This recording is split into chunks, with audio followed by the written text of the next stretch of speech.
1 Konings 3 vanaf vers 1 tot 15.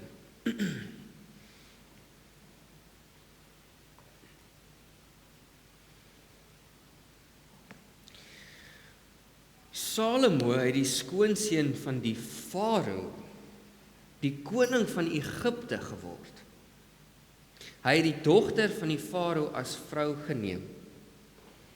Hy het haar na die stad van Dawid gebring, totdat hy klaar was met die bou van sy paleis en die huis van die Here en met die muur rondom Jerusalem. Die volk het nog steeds net op die offerhoogtes geoffer, omdat 'n huis vir die naam van die Here tot in daardie tyd nog nie gebou was nie. Salomo het sy liefde vir die Here getoon deur vaste voorskrifte van Dawid sy vader te volg, behalwe dat hy nog steeds op die offerhoogtes geoffer en wierook gebrand het. Salomo gaan toe na Gibeon om daar te offer, want dit was die belangrikste offerhoogte. 1000 brandoffers het Salomo op daardie altaar geoffer. By Gibeon het die Here in die nag in 'n droom aan Salomo verskyn. Hy het gesê: "Vra wat ek vir jou moet gee." En Salomo het gesê: "U self het aan die diensknegt my vader Dawid oorvloedige troue liefde bewys, omdat hy voor u geleef het in waarheid en geregtigheid, en ook met opregtheid van die hart teenoor u. U het hierdie oorvloedige troue liefde teenoor hom volgehou, en aan hom 'n seun gegee wat op sy troon sit, soos dit vandag is. En nou, Here my God, is dit u wat u diensknegt koning gemaak het in die plek van my vader Dawid. Maar ek is 'n jong seun, ek weet nie hoe om uit te gaan of in te kom nie. U diensknegt bevind hom onder u volk wat u gekies het, 'n groot volk wat vanweë sy grootte nie bereken of getel kan word nie. Gee dan aan u diensknegt 'n hart wat luister, om as regter op te tree vir u volk, om te kan onderskei tussen goed en kwaad. Want wie kan reg spreek voor hierdie veel eisende volk van u? Dit was goed in die oë van die Heer dat Salomo juist dit gevra het. God het vir hom gesê, omdat jy hierdie versoek gerig het en nie vir jouself 'n lang lewe gevra het, nie vir jouself rykdom gevra het en nie die lewens van jou vyande gevra het nie, maar vir jouself onderskeidingsvermoë gevra het om regsaake aan te hoor. Kyk, ek voldoen aan jou versoek, ja, en ek gee aan jou 'n wyse en verstandige hart, sodat daar voor jou niemand soos jy nie, en na jou niemand soos jy sal opstaan nie. Ook wat jy nie gevra het nie, gee ek aan jou, sowel rykdom en eer, sodat solank jy leef, daar onder die konings niemand soos jy sal wees nie. As jy my paaie volg, soos jou vader Dawid, deur my vaste voorskrifte en gebooie na te kom, sal ek aan jou 'n lang lewe gee. Salomo word toe wakker, en so waar, dit was 'n droom.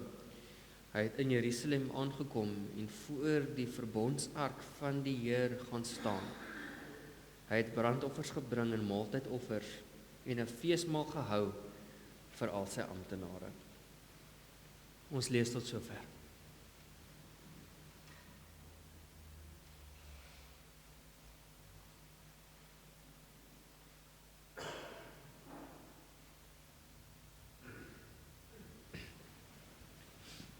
Julle moet maar die neus verskoon, lyk my klein Frederik het my en Melissa alweer aangesteek.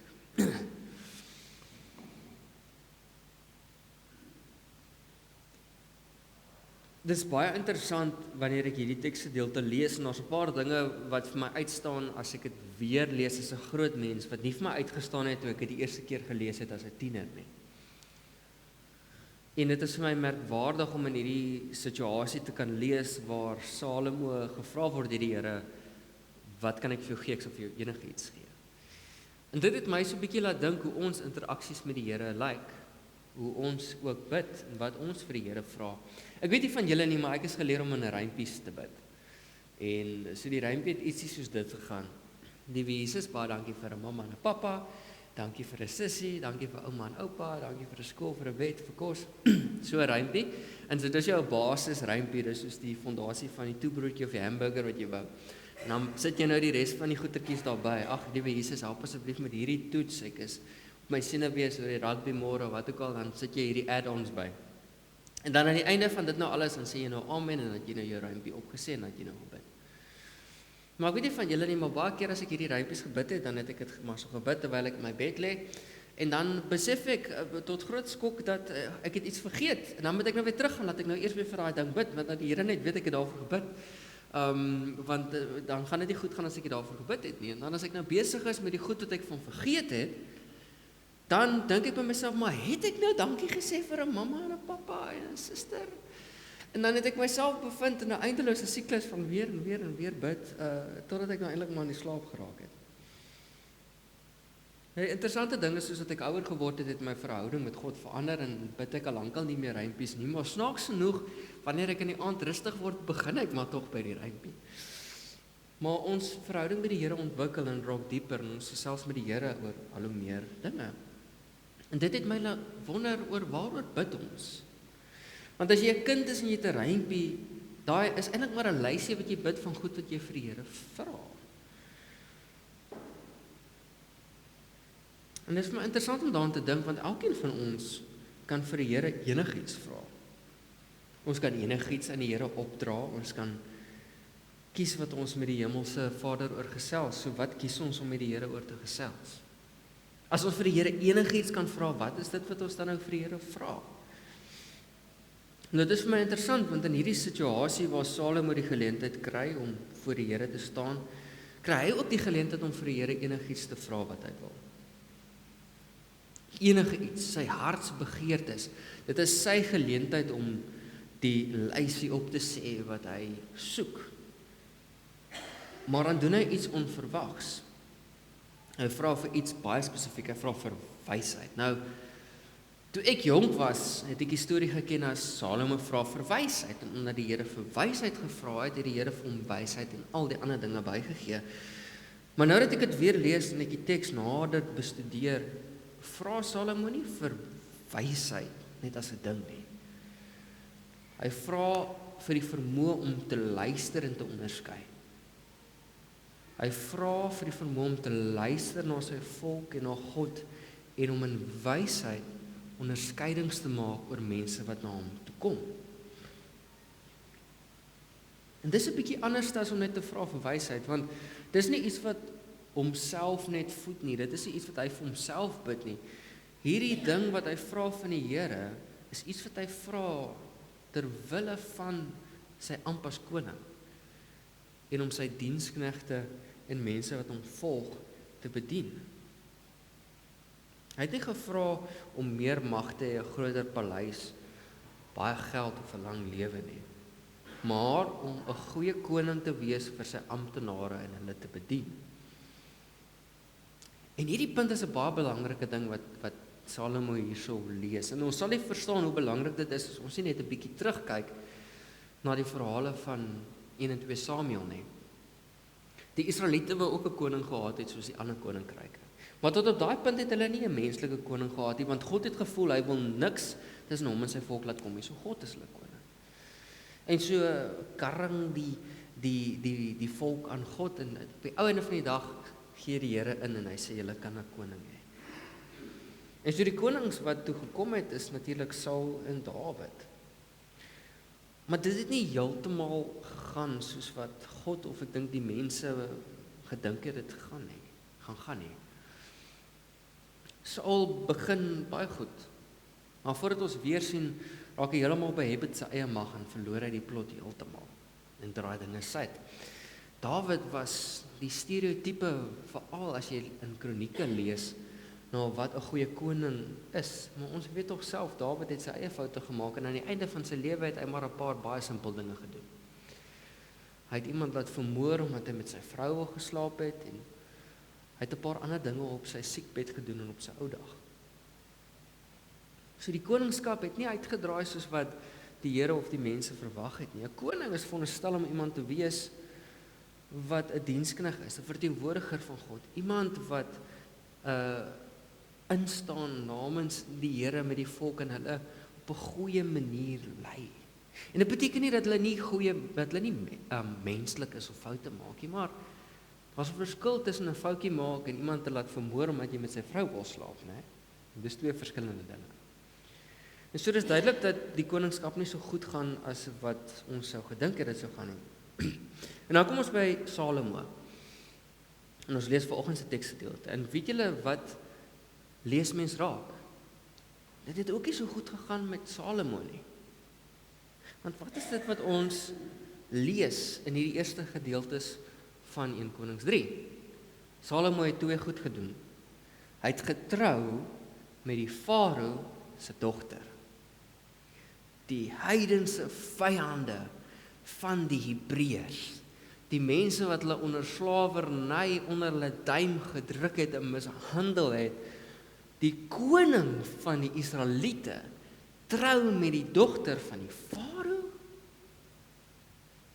Wat maak hierdie ou? Waarmee is hy besig? Wat is aan die gang hierso? En nie net lees ons dit nie. Ons lees dat ja, alhoewel hy getrou was aan die Here, het hy iets anders gedoen. In daardie tyd het die volk nog derentyd op die hoogtes geoffer, maar daar nie 'n tempel vir die Here was nie. Ons lees hier in vers 3, Salomo het sy liefde vir die Here betoon deur alles te doen wat sy pa gedoen het. Hy het egter op die hoogtes offers ook gebring.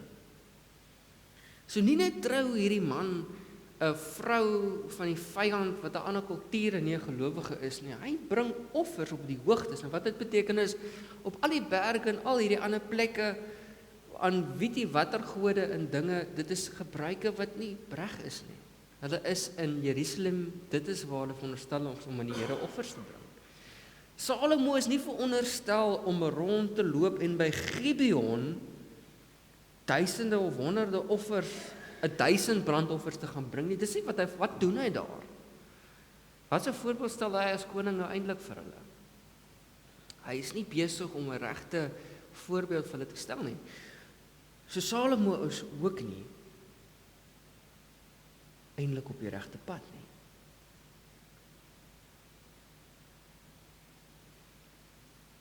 Nou kry ons hierdie geleentheid. En hoe meer ek dink aan wat God hier eintlik vir Salomo vra,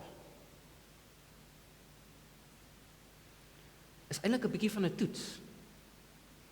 Ek dink wanneer die Here hierdie vir Salomo vra, toets hom eintlik so 'n bietjie. Hy probeer hoor waar is sy hart en wie is hy nou regtig? Want sy aksies reflekteer op die oomblik nie wat sy geloof is nie. En dan gebeur iets besonders wanneer Salomo tot die Here praat. En dit laat my ook dink dat wanneer ons met die Here praat, wanneer ons ook in gebed is, want daar's twee partye betrokke wanneer ons met die Here bid, né? Dit is baie maklik. Ons en God. Dis wat betrokke is as ons bid tot die Here, wanneer ons praat met die Here, ons en God. En wat hierso gebeur in hierdie interaksie tussen Salomo en God is dat Salomo wys eintlik vir die Here dat hy wil anders wees. Hy wil 'n goeie koning wees. Hy wil nie dinge doen wat verkeerd is, hy wil lewe soos iemand met 'n opregte hart soos 'n goeie koning. En die Here reageer positief hierop deur Salomo te seën. Hy seën nie hom sommer net nie. Hy sien dat Salomo 'n beter koning en mens wil wees. Dit het my so 'n bietjie laat dink oor wat gebed vir ons werklik is. Gebed is nie 'n lys van lang dinge wat ons vir die Here wil vra nie. Dis nie net 'n klomp goeder wat ons na die Here toe vat omdat ons iets daaruit wil hê nie. Gebed is om in opregtheid by die Here te gaan rus en ons hartbegeertes met God te deel. So Salomo te sê, hierdie is wie ek wil wees, dit is wat ek wil doen. Die merkwaardige ding daarvan is dat dit nie gaan oor die lys nie, maar onsself te kalibreer teenoor God se wil. Want wanneer ons in stilte by die Here sit, ons harte vir die Here oopmaak, wanneer ons bid en vir die Here deel wat op ons harte is en vra wat werklik in ons harte lewe, dan is dit ons wat verander. Met hierdie gebed en gewaarwording, hierdie gesprek wat Salomo by die Here het, die eerste ding wat hy doen toe hy klaar is hy het Jerusalem toe gegaan, waar hy veronderstel is om te wees en sy offers daar te gaan bring. Wanneer ons in opregtheid voor die Here kom, dan verander die Here ons harte. Dit bring ons in kalibrasie tot God. Maar net as ons met 'n opregtheid kom. Dit beteken nie net lysies nie net dinge wat ons wil hê nie, maar dit is om te vra hoe die Here se wil lyk. Dit is om te vra, Here, waar wil U my gebruik? Waar is U besig om te werk? Help my om meer soos U te lewe, inspireer my, maak my sterk, maak my diensbaar. Here, waar wil U my gebruik? Die verhaal wat ons lees vanoggend is nie merkwaardig vir wat Salomo ontvang nie, maar vir wie hy word. Want om in staat stel om as 'n goeie koning op te tree. En ons sien onmiddellik die vrug daarvan in die res van die hoofstuk ook. So vriende, dit is my gebed vanoggend aan julle ook. Dat wanneer ons met die Here praat, dat ons 'n opregte hart onsself oopmaak vir die Here en dit gebruik nie as 'n geleentheid om die Here se arm te draai of om iets te kry wat vir ons lekker of mooi is nie. Maar om onsself in te span, te kalibreer. Waar is die Here besig in ons lewens? Hoe wil die Here ons aanraak vandag in ons lewens? Waar is die Here besig om te werk? Waar is die Here dalk besig om my te toets? Sodat ons tot dieper kennis kan kom van God en onsself. En werklik getransformeer word om te lewe soos gestuur is van die Here. Amen. Kom ons sluit ons oë.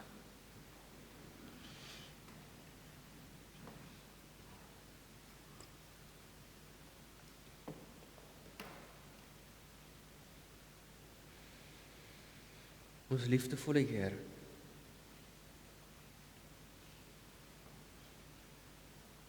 ons kan na U toe kom met enige iets en alles. Heer, help ons wanneer ons in gebed by U stil staan, om nie iets daaruit te kry nie, maar te luister sodat ons self verander kan word. Almagtige Heer, gee ons die wysheid om nie net te weet waaroor geloof en disippelskap in U gaan nie, Heer, nie net die kennis daarvan, Heer, maar die wysheid om so te lewe. Heer, help ons wanneer ons met U doenig is om onsself nederig te maak, te luister, te hoor en te gaan.